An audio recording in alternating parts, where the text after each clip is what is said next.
नमस्कार, बहुत बहुत स्वागत है। मैं अमित सिंह, आप देख रहे हैं देश का number 1 news channel Republic Bharat. मेरे साथ मेरे सहयोगी सलोनी, मीनाक्षी और मोनिका। लेकिन बुलेटिन की शुरुआत करेंगे इस वक्त की बड़ी खबर से। जी हां, जेपी नड्डा ने विपक्ष पर तीखा हमला बोला है। उन्होंने कहा है कि विपक्ष सिर्फ राजनीति करता है, नफरत का मेगा मॉल खोला हुआ है। और उन्होंने ये भी कहा कि सत्ता के लिए यह गठबंधन हुआ है, इससे देश का विकास या देश की तरक्की से कोई लेना देना नहीं। उन्होंने कहा कि राहुल अब चुप क्यों है, राहुल गांधी को जवाब देना चाहिए। जेपी नड्डा ने विपक्ष को घेरते हुए बात कही, जिस तरह के बयान सनातन पे हुए हैं, हिंदुत्व को लेकर जिस तरह के बयान दिए जा रहे हैं विपक्षी गठबंधन के द्वारा, उस पर जेपी नड्डा ने तीखा हमला बोला। उन्होंने कहा है कि नफरत का मेगा मॉल है और ये सत्ता गठबंधन के लिए एक साथ आए हैं।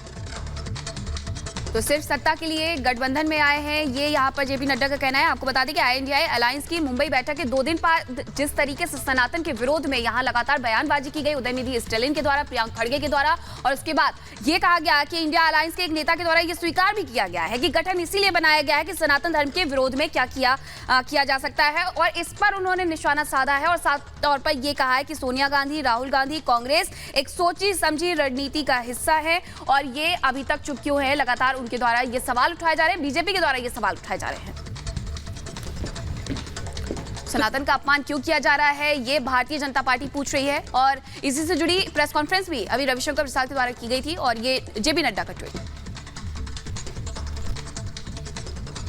और इस बीच बड़ी खबर आपको बता दें, विपक्षी गठबंधन पर भारतीय जनता पार्टी ने बड़ा हमला बोला है। भारतीय जनता पार्टी का कहना है कि आईएनडीआई की सोच सामने आ गई है। इस वक्त की बड़ी खबर आपको बता रहे हैं, आईएनडीआई की सोच सामने आ गई है। भारतीय जनता पार्टी ने कहा है, जिस तरह से ये लगातार सनातन के लिए अलग अलग बयान आ रहे हैं, उस पर कहा गया बीजेपी की तरफ से कि सनातन का अपमान किया जा रहा है।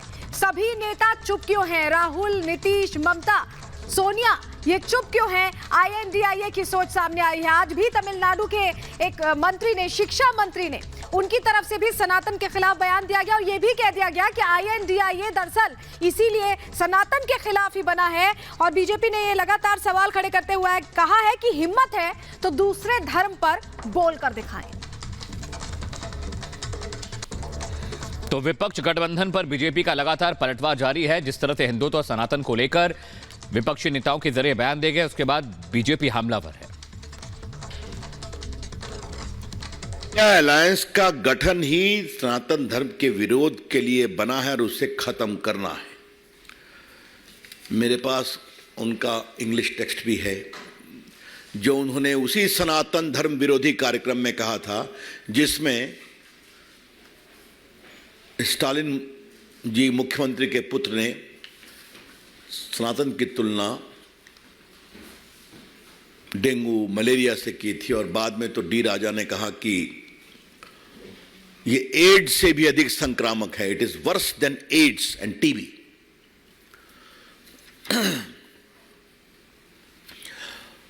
आज हम बीजेपी की ओर से कुछ बड़े सवाल रखना चाहते हैं। जो वहां के शिक्षा मंत्री ने कहा है वो एक सच्चाई है और इनका हिडन एजेंडा है सनातन धर्म का विरोध करके वोट बैंक की पॉलिटिक्स करना। और इस पूरी प्रक्रिया में ये लोग बहुत दिन से लगे हुए हैं। खड़गे जी ने भी तो सनातन का विरोध किया था ना, जो उनके सम्मानीय अध्यक्ष हैं। क्या उन्होंने अपने पुत्र के बारे में कोई टिप्पणी किया?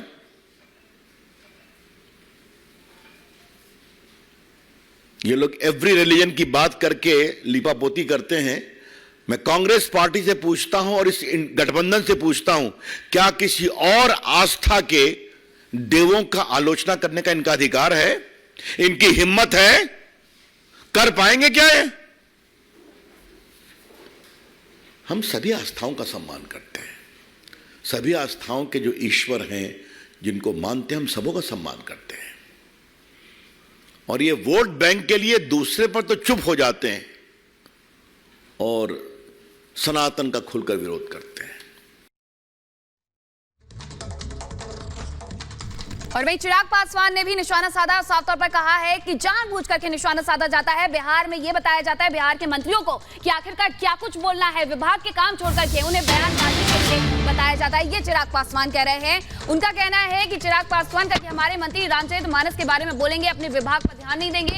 जितने भी विपक्ष राष्ट्रीय दल है, उनकी सोच एक धार्मिक विश्वास के खिलाफ बोलने की। ये तमाम आरोप यहाँ पर चिराग पासवान के द्वारा लगाए गए हैं। कई ऐसे दल हैं जो साथ आने का प्रयास कर रहे हैं, उनके पास एजेंडा नहीं है, तुष्टीकरण इनकी सोच है।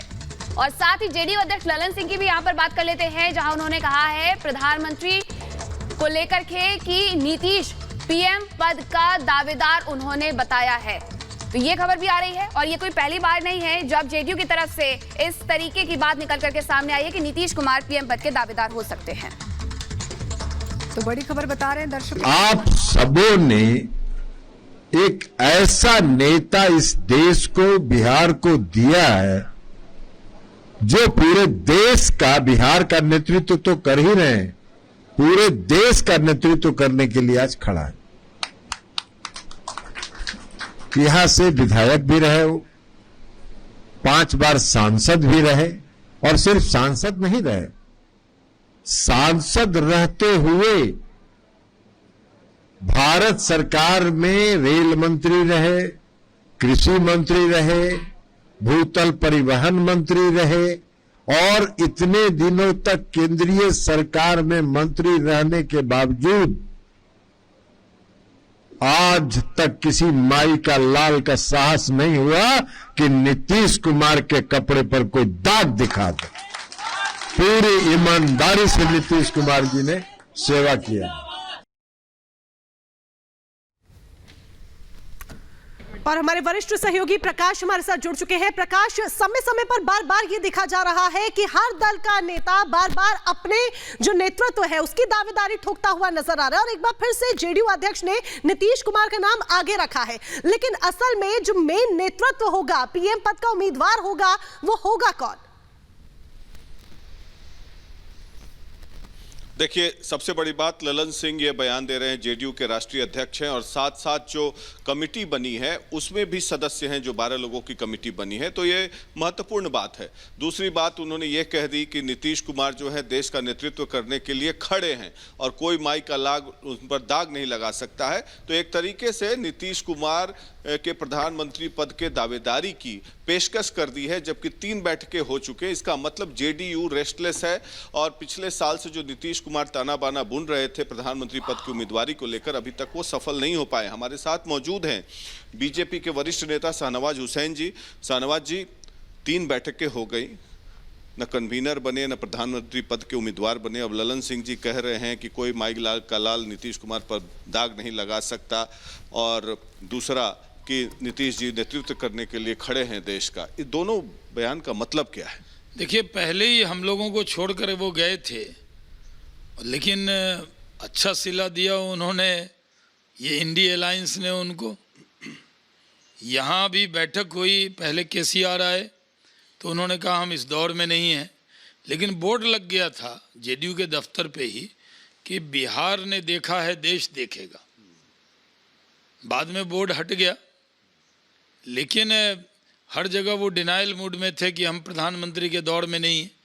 लेकिन सब लोगों को जब इकट्ठा किया, यहाँ लोगों ने लिट्टी चोखा का स्वाद लिया, लेकिन नीतीश जी को कोई स्वाद दिया नहीं, कन्वेनर नहीं बनाया।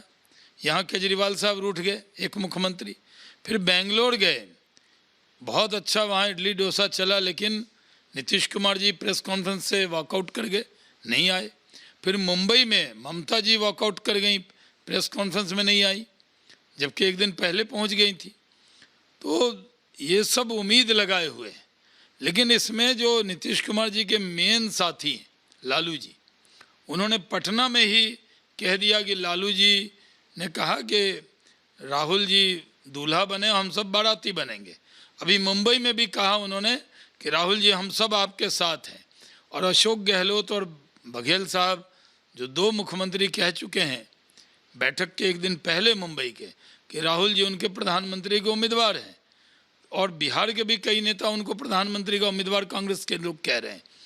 तो बनाया नहीं, 3 बैठक में प्रधानमंत्री का उम्मीदवार क्या, कन्वेनर तक नहीं बनाया, तो क्या सिला मिला उनको, क्या इज्जत मिली? बार बार क्यों ये कह रहे हैं कि हमारे नेता बेदाग हैं? इसका मतलब क्या बाकी अलायंस वाले जो नेता हैं वो दागी हैं? वो तो ये जो कहने का मतलब ही यही है कि दागदार लोगों में वो अकेले बेदाग हैं, यही तो ललन सिंह जी ने कहा है। आखिर कहने का मकसद क्या है? क्योंकि जेडीयू के लोग यही कहते हैं कि नीतीश कुमार जी को आगे बढ़ाइए, और पूरे जो कांग्रेस जो बड़ा दल है, आखिर संख्या बल की बात होती है, कई राज्य में उनकी सरकार। लालू जी को देखा हमने कि मटन बनाना सिखा रहे हैं राहुल गांधी को। लालू जी कोई भी एक्टिविटी करते हैं, बजाते वो वीडियो एडिट हुई, प्रियंका गांधी की भी वीडियो है उसमें, तो उसके लालू जी बिना राजनीति के कुछ मैसेज देते नहीं है वीडियो के जरिए। तो वो तो लालू जी यही मैसेज दिए ना कि सावन के अंदर हमारे बिहार में कोई मीट मछली नहीं खाता, अंडा। हम भी भागलपुर के सांसद रहे हैं तो पूरे महीने ध्यान रखते हो, क्योंकि हमारे यहाँ सब लोग आते हैं तो अवॉइड करते हैं। महत्वपूर्ण बात यह है शाहनवाज जी कि प्रधानमंत्री नरेंद्र मोदी जी के साथ एक तस्वीर आई नीतीश कुमार की G20 के बैठक में। हमने देखा कि बड़ा दोनों अभिवादन करते हुए नजर आ रहे हैं, जो बाइडेन से मिलाते नजर आ रहे हैं। तो क्या ये नीतीश कुमार मैसेज देना चाह रहे हैं कि भाई अगर हमें कन्वीनर नहीं बनाओगे और ललन सिंह का बयान आता है इधर, तो हम मोदी जी के साथ हाथ मिलाने के लिए तैयार है? मोदी जी भी गर्मजोशी से स्वागत कर रहे हैं। नहीं, मोदी जी तो देखिए होस्ट थे, पूरे दुनिया के नेताओं का स्वागत किया। अपने मुख्यमंत्री जो थे उनसे भी मिले और अच्छे से मिले, और नीतीश कुमार जी को तो गर्व हो ही रहा होगा, जैसे 140 करोड़ लोगों को हो रहा है कि हमारा नेता नरेंद्र मोदी आज देश के, हमारे प्रधानमंत्री, दुनिया के वर्ल्ड लीडर के तौर पर उनकी छवि उभरी है, तो मुस्कुराएंगे ही। तो वो मुस्कुरा के मिले। इसका राजनीतिक मायना कुछ नहीं है क्या? नीतीश कुमार के लिए दरवाजे बंद हैं, या आप चाहेंगे तो आप फिर वापस भी आ सकते हैं? नेचुरल अलाई हैं। आप लोगों ने संघर्ष की यात्रा शुरू की थी बिहार से ही, जेडीयू बीजेपी ने। नहीं, वो देखिए हमारे बड़े नेता हैं, हमारे मोदी जी के बाद अपने अमित शाह जी, देश के गृह मंत्री जी, आपके सामने ही बिहार में एकदम वो कह चुके हैं कि हमारे दरवाजे बंद हैं।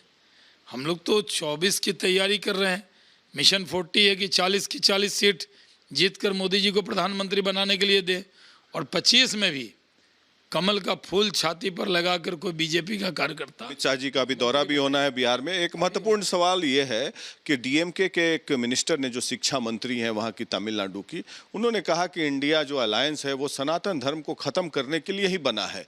तो ये सनातन धर्म का विवाद अब थम नहीं रहा। अब एजेंडा बता दिया भाई, उन्होंने अपना एजेंडा बता दिया कि ये उनकी राजनीतिक लड़ाई नहीं है, एक धार्मिक लड़ाई है जो सनातन के खिलाफ है।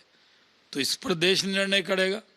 सनातन के खिलाफ इतने क्यों आग बबूला है इंडिया अलायंस वाले? तो इन सब से पूछिए। हम लोग तो कहते हैं कि आज सनातन धर्म का पूरे दुनिया में इज्जत हो रही है। लोग जान रहे हैं कि यहाँ वासुदेव कुटुंबकम है, पूरी वसुधा को जो है हम लोग एक मानते हैं। यही तो भारत की पहचान है। अभी सबसे बड़ा उदाहरण दिया ऋषि सुनक ने, जो ब्रिटेन के प्रधानमंत्री हैं, और जिस तरीके से वो पेश आए, मंदिर में पूजा करते हुए दिखे अपनी पत्नी के साथ, नारायण मूर्ति जी की बेटी हैं वो, तो वो भी एक उदाहरण पेश हुआ और एक मिसाल कायम। सीखना चाहिए ना कि ऋषि सुनक जो क्रिश्चियन सबसे ज़्यादा हैं जिस देश में, जहाँ सब कुछ यानी क्रिश्चियनिटी के हिसाब से होता है, वहाँ भी अपने को कहते हैं कि गर्व है उनको हिंदू होने पे। और यहाँ के जो नेता हैं उनको अपने हिंदू होने पे ही गर्व नहीं है, वो सनातन के खिलाफ बयान दिलवा रहे हैं और अलायंस भी बनाया हुआ है। तो ये देश देख रहा है। उनकी पत्नी दक्षिण भारत से। और इस बीच बड़ी खबर आ रही है, उसका रुख कर लेते हैं। मोनू मानेसर को हिरासत में लिया गया। इस वक्त की बड़ी खबर बता दें, हरियाणा पुलिस ने हिरासत में लिया है मानेसर से, उसे अरेस्ट किया गया। इस वक्त की बड़ी खबर, ब्रेकिंग न्यूज आपको बता रहे हैं। मोनू मानेसर को गुरुग्राम से हिरासत में लिया गया है।